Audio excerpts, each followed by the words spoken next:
Saudara, di dalam kehidupan dunia saat ini, yang menurut banyak orang tidak baik-baik saja, maka kita bisa menemukan ada banyak orang yang hidupnya itu menjadi sensitif, terlalu cepat sakit hati misalnya.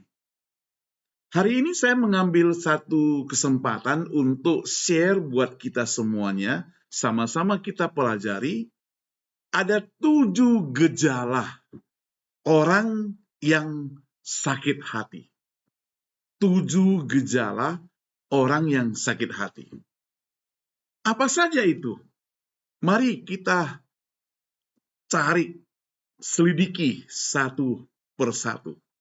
Yang pertama, saudara, dendam dan keinginan membalas. Orang sakit hati sering memendam dendam dan ingin membalas perbuatan yang menyakiti mereka. Jadi ada rasa dendam yang tertanam. Orang itu sakit hati mungkin pernah diejek, pernah diomongi, pernah dihina, pernah dicela, dicaci, ataupun dianggap sebagai keremehan begitu, dianggap remeh. Dalam Roma 12 ayat 19 mencatat, saudara, firman Tuhan itu berbunyi, janganlah kamu sendiri menuntut pembalasan. Jelas firman Tuhan mengajarkan, jangan kamu menuntut pembalasan. Tapi berikan tempat kepada murka Allah. Sebab ada tertulis, pembalasan itu adalah hakku. Akulah yang akan menuntut pembalasan, firman Tuhan. Bicara tentang sakit hati, saudara, saya jadi teringat akan Musa. Musa itu bagi saya itu luar biasa. Musa itu punya kontrol diri yang sangat hebat. Kenapa saya bilang begitu? Saudara, Musa pernah dikata-katai oleh Miriam kakaknya dan Harun. Jadi artinya ada orang yang menggosip dia, ada orang yang bercerita tentang keburukannya. Karena dia dianggap menikah dengan perempuan asing, perempuan Kusi. Tapi saudara, Musa itu diam, tidak membalas. Ya, sampai pada penghukuman Tuhan yang membalas kepada Miriam dan Harun itu.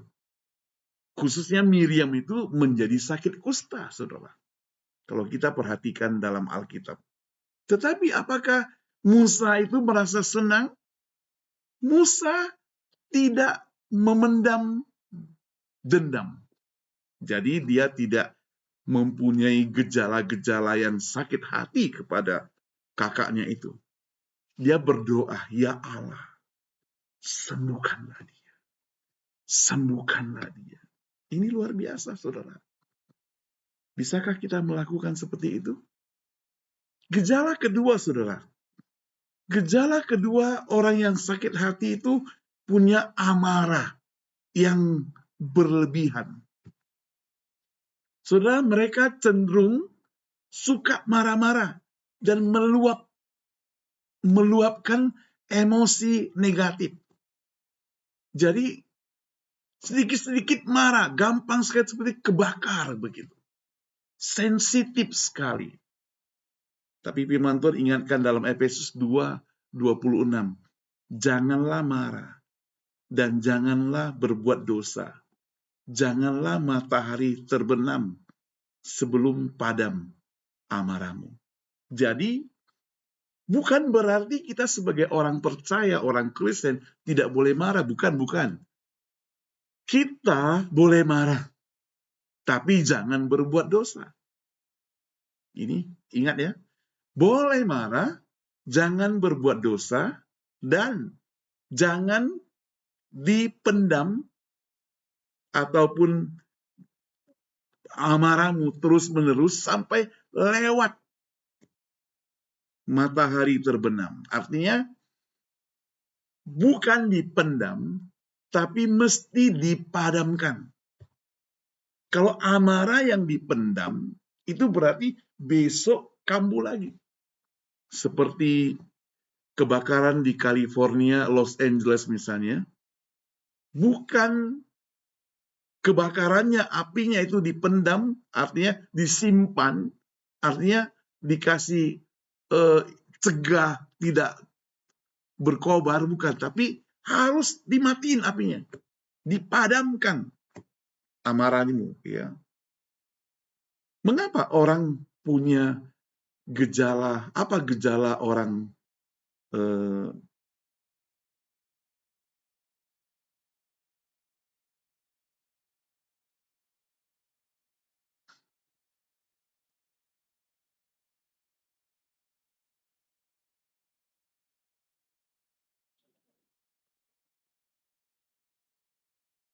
saudara ketiga, saudara sekarang, adalah kesulitan untuk memaafkan. Jadi kesulitan untuk memaafkan. Orang yang sakit hati, saudara, sulit memaafkan dan melepaskan rasa sakit hati mereka. Jadi dia merasa sangat susah memaafkan. Karena dia sudah memendam, dia sudah menyimpan, sudah berakar istilahnya. Maka dalam Matius 6:14 mengingatkan, sebab jika kamu mengampuni kesalahan orang, satu penghiburan, Bapamu yang di sorga akan mengampuni kamu juga. Kalau kamu mengampuni, ya, jadi buanglah kesulitan memaafkan dengan mengampuni orang. Yang keempat, gejala orang yang sakit hati, menarik diri dari hubungan sosial. Jadi mereka cenderung mengisolasikan diri, menjauhkan diri, memisahkan diri, menghindari interaksi berbicara dengan orang lain. Tadinya bisa senyum, tertawa, terbahak-bahak, tapi begitu dia punya gejala sakit hati, senyumnya pun hilang, tertawa, terbahak-bahaknya pun hilang. Nah, itu sebabnya firman Tuhan mengingatkan janganlah kita menjauhkan diri dari pertemuan-pertemuan. Kalau secara rohani dalam pertemuan ibadah. Sebab ketika kita mencoba menjauhkan diri dari pertemuan ibadah, iblis senang itu dan iblis mau menggoda kita, membuat kita jatuh. Ibrani 10:25, saudara. Lalu, apalagi saudara? Gejala orang yang sakit hati. Yang kelima, saudara, pikirannya itu negatif jadinya. Pesimis. Orang yang sakit hati menyebabkan pandangan hidup yang negatif dan pesimis.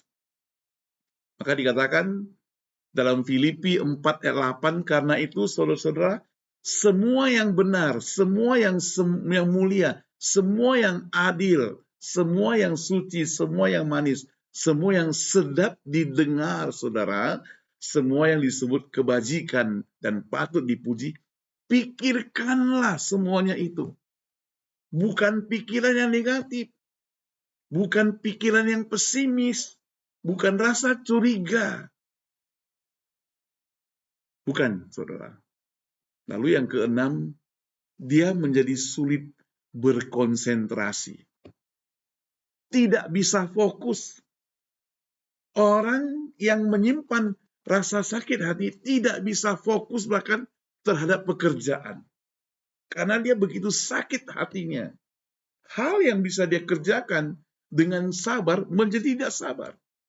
Bahkan mungkin karena tidak bisa melampiaskan rasa sakit hati kepada orang tersebut, dia lampiaskan kesakitan hatinya kepada orang lain.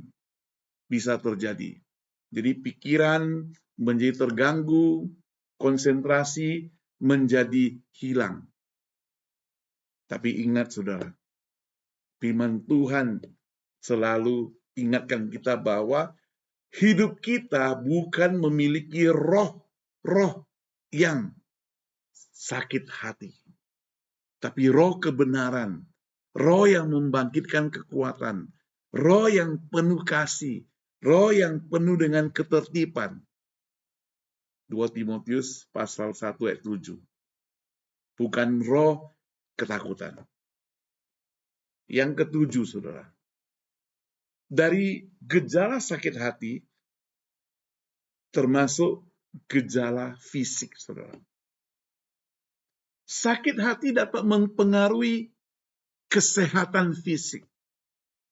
Saking sakit hatinya kita, mungkin hatinya penuh dengan dendam, penuh kemarahan, penuh rasa tidak puas, penuh dengan tuntutan dan sebagainya, maka timbullah gangguan tidur, gangguan nafsu makan, gangguan pergaulan, hanya mau menyendiri, gangguan pikiran dan sebagainya, sehingga membuat dia stres, sakit, lemah karena gak makan.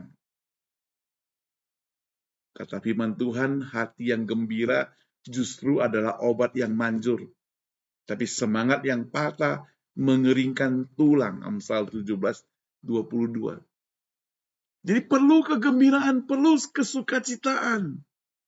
Hanya orang yang bisa bersukacita kalau dia telah membuang rasa sakit hati itu. Sekarang tinggal Anda pilih. Mau menyimpan terus rasa sakit hati atau bagaimana kita menghadapi orang yang sedang sakit hati, saudara? Jangan ditinggalkan. Jangan dihindari. Jangan dibenci.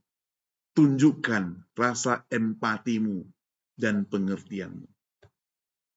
Dengarkan dengan sabar tanpa menghakimi terlebih dahulu. Berikan dukungan emosional dan spiritual kepada orang tersebut. Dorong mereka untuk memaafkan orang lain dan melepaskan keterikatan, rasa dendam, rasa amarah, rasa kedongkoran, rasa kejengkelan, rasa ketidakpuasan itu. Ajak mereka berdoa. Ajak mereka dekat dengan Tuhan. Ajak mereka kembali kepada Tuhan. Doakan dia, kuatkan dia. Cara menghadapi orang yang sakit hati. Jadi kalau saudara dan saya menemukan orang yang sedang sakit hati, ya pakai cara seperti ini. Kita hanya berdoa sampai pada dia tidak mau terima kita lagi, ya apa boleh buat, saudara. Tapi ingat, kalau saudara dengar firman Tuhan ini, renungan ini, ingat, jangan sembarang sakit hati. Ada orang tak kenapa-napa sakit hati, gak buat apa-apa, sakit hati, aneh. Ya, aneh. Bagaimana mencegah sakit hati? Ya kembangkan sikap pemaafmu. Kalau dalam hidupmu masih belum ada sikap pemaaf, masih menyimpan rasa kepahitan. Praktekkan cara komunikasi yang sehat dan terbuka. Tidak menyimpan rahasia. Gak perlu pakai bisik-bisik.